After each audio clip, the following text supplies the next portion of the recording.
This is macOS Ken. Beta seeds scattered about. Apple's kinda had it with the EU, and so much Apple TV talk. It is Friday, the 7th of November, 2025. I'm Ken Ray, and this is news from macOS Ken.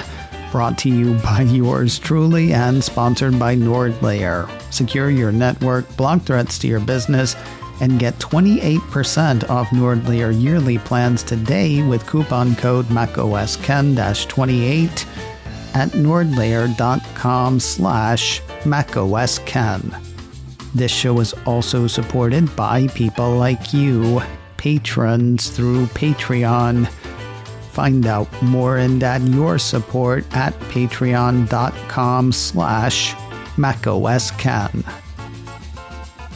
Apple's team behind the OS betas is moving fast, but a bit out of sync. On Tuesday, Apple released the first round of blankOS 26.2 betas to developers, macOS Tahoe not included. 2 days later, pieces from 9 to 5 Mac have Apple releasing the first public beta of iOS 26.2, along with 26.2 versions of iPadOS, watchOS, and tvOS. Now, if you're worried about development in the Tahoe region, don't be.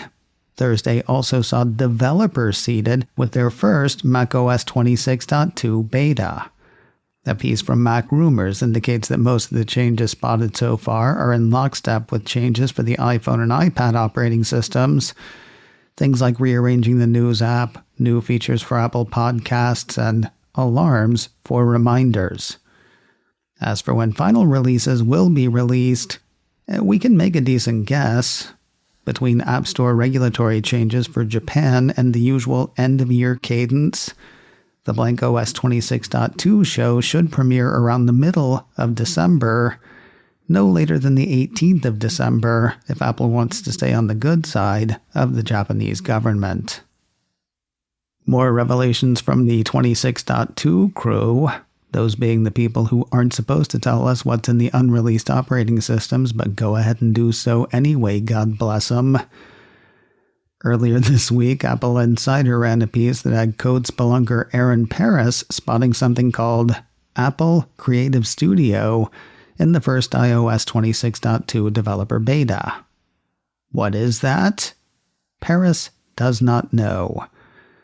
There's a reference to Apple Creator Studio in iOS 26.2 beta, according to Apple Insider, which adds that there aren't any other details about the reference nor where it was found in the code, so it's difficult to ascertain what it could mean. Now, lots of people do have guesses, but you know what? Why don't we wait until there's more from which to work? iOS 26.2 giveth and iOS 26.2 taketh in the European Union.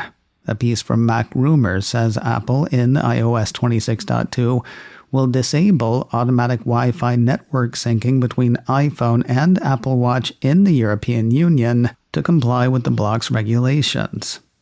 At least it looks like that's the case, based on a report from the French publication Numerama.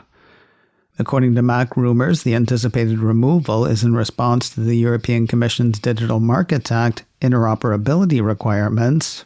Regulators want Apple to open iPhone Wi-Fi hardware access to third-party accessories by the end of 2025. Practically, the site only sees this being an issue a time or two per network. Mac Rumors suspects that an Apple Watch will still connect to a network when the iPhone to which it is paired is nearby.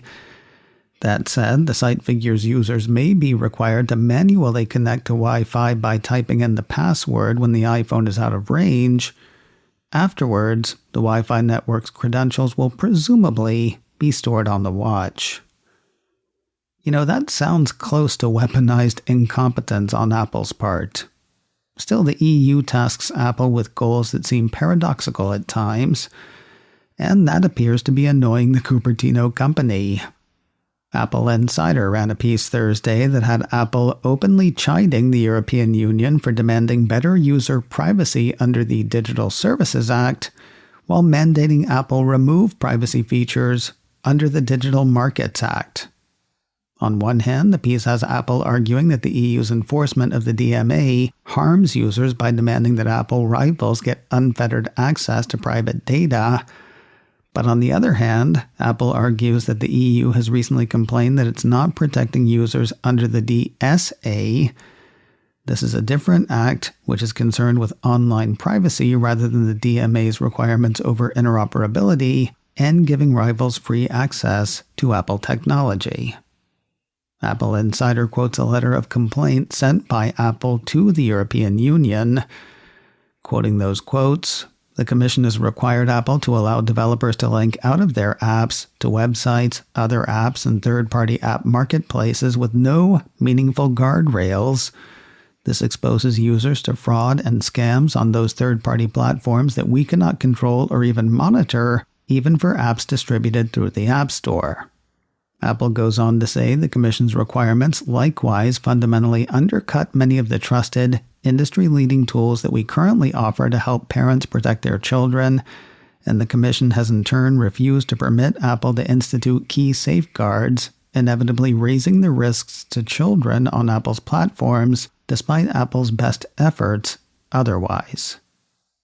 Apple Insider says there has been no public response from the EU to this point. More news in a moment, but first a word from today's sponsor, NordLayer, a toggle-ready network security platform built for today's business. Nord is a name you've known for years, thanks to their consumer VPN. Built for business, NordLayer does that and a whole lot more, combining VPN, access control, and threat protection in one easy-to-use platform. No new hardware, no huge setup, just secure connection and full control in no time.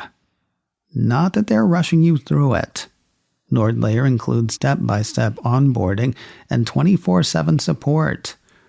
And they are not looking to gut what you've got. NordLayer is a layer that can work over your existing setup and that can grow with your needs, letting you add users, features, or servers in just a few clicks. From a few people to 50 plus, NordLayer has various plans and pricing options for you, but you can get everyone in now at a discount. Get their exclusive Black Friday offer, 28% off NordLayer yearly plans with coupon code macOS 10-28 at nordlayer.com/macOS10. This offer is only good until the 10th of December, so do not wait. Try it risk-free with their 14-day money-back guarantee with coupon code macOS 10-28 at nordlayer.com/macOS10. Keep your workers working safely and guard against outside threats with NordLayer. Get 28% off yearly plans with coupon code macOS 10-28 at nordlayer.com/macOS10. If you're thinking of trading in old hardware with Apple, too bad you didn't think about that earlier this week. Mac Rumors ran a piece Thursday that had the company adjusting maximum trade-in values for hardware it accepts. A vast majority of those maximums went down, according to the report. Meanwhile, the 12-inch MacBook went nowhere. Mac Rumors says Apple has stopped accepting that device for trade-in. Maybe looking to give the nerdy kids something to do over the holidays, Apple has announced the submission window for next year's Swift Student Challenge. Apple says the annual competition invites student developers to use Swift and Xcode to solve real-world problems in their own communities and beyond. In a press release about the event, Apple said the 3-week window for 2026 submissions will be open on Friday, the 6th of February. Apple's making tools available to help along the way, including develop in Swift tutorials and meet with Apple code-along sessions. As always, happy nerding. News that's both surprising and kinda not surprising around Apple TV. Remember the mnemonic we talked about earlier this week? the new animation that precedes the shows and movies produced by Apple TV and Apple Original Films. Yeah, that wasn't done on a computer. Rather, reporting from Ad Age says it was shot on camera and made using practical effects. That is to say, physical, not digital. Probably would have cost less to do it on a computer. Still, there's something kind of Hollywood about doing it the hard way. As an animation and film nerd, I dig the old school charm. This week saw a lot of projects announced and spied for Apple TV. The Hollywood Reporter says Apple has done a deal for the unpublished short story, The Flick. Describing the story, THR says it follows an air traffic controller who is really feeling the strain when he picks up a distress call from the cockpit of a plane whose pilot is unconscious. And there are storms a-brewing, and the plane's running out of fuel, and the person radioing in is pregnant and panicked. The Reporter reports as the project is described as a white-knuckle thriller about control, connection, and survival in the thin air between order and chaos, where every second counts. Apple Original Films and Cernin Entertainment will produce. No telling when they'll bring The Flick in for a landing. From news about Apple TV to news from the Cupertino Company, the streaming service issued a press release this week announcing Safe Houses, an 8-episode international espionage thriller. In it, a CIA agent is murdered. Another agent is accused of the crime. She and the slain man's widow each investigate the murder from opposite sides, unraveling a vast conspiracy that could upend the balance of global power. Creatives from The Spy and Peaky Blinders are working with Apple TV behind the scenes. No word on when viewers can get into Safe Houses. Based on the title, I wouldn't have expected the Apple TV drama The Last Thing He Told Me to get a second season. I mean, it was the last thing he told her. Still, another season is on the way. The Cupertino streamer issued a press release Thursday, putting the Season 2 premiere on Friday, the 20th of February. The very last thing he told me. They could have called it The Very Last Thing He Told Me. Then they could do a prequel season called The Next to the Last Thing He Told Me. I'm just spitballing. Apple TV dropped 2 trailers on Thursday. 9 to 5 Mac had the streaming service posting videos for the thriller series The Hunt and the sort of nature documentary Prehistoric Planet Ice Age. The former is a French-language series about a group of guys who go out for a hunt, encounter another group of hunters, have a shootout with them, go back home, then begin to feel that they are being hunted. The hunt hits Apple TV on Wednesday, the 3rd of December. The trailer is up now on YouTube. And set up for the holidays, 9 to 5 Mac says Prehistoric Planet Ice Age uses CGI to give creatures from millions of years ago the docu-series treatment. Narrated by Tom Hiddleston, Prehistoric Planet Ice Age lands the day before Thanksgiving, Wednesday, the 26th of November. That trailer is also up on YouTube. And finally today, the Apple TV series Pluribus has a companion podcast. Sort of uncommon, according to a piece from 9 to 5 Mac, since Apple is producing this podcast itself. Not unheard of. Apple produced the podcasts for Foundation and Prehistoric Planet. More recently, though, official podcasts for Apple TV shows have been produced in cooperation with third parties, featuring third-party ads. Pluribus, the official podcast, is available in Apple Podcasts and one assumes wherever else you get podcasts. Of course, bigger than the Pluribus podcast is Pluribus the Show.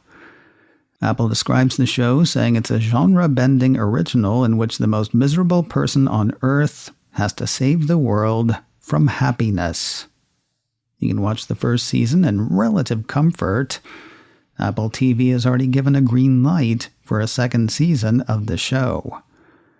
Something I read somewhere had show creator and producer Vince Gilligan saying he already has a third season in mind. Let's not get ahead of ourselves, though. The first 2 episodes of the first season are available to watch now on Apple TV. This week on the checklist, brought to you by Secure Mac. While we've talked here about some of the new features and the blankOS 26.1 updates, we haven't done the privacy, safety, and security stuff. So guess what we're doing on the checklist? Also, the Lone Star State will require more in the way of parental consent over teens next year. We'll talk about the Texas App Store Accountability Act and Apple's plans for it on checklist number 448. Find it today at securemac.com/checklist or wherever you get podcasts. macOS Ken, brought to you by me and sponsored by NordLayer. Get 28% off NordLayer yearly plans today with coupon code macOSKen-28 at nordlayer.com/macOSKen. This show is also supported by people like you, patrons through Patreon. Find out more and add your support at patreon.com/macOSKen. Advertising handled by Backbeat Media, online at backbeatmedia.com. You can find me on Mastodon, macOS Ken at mastodon.social. You can also send me an email, info@macosken.com. Until next time, that is news from macOS Ken. I'm Ken Ray.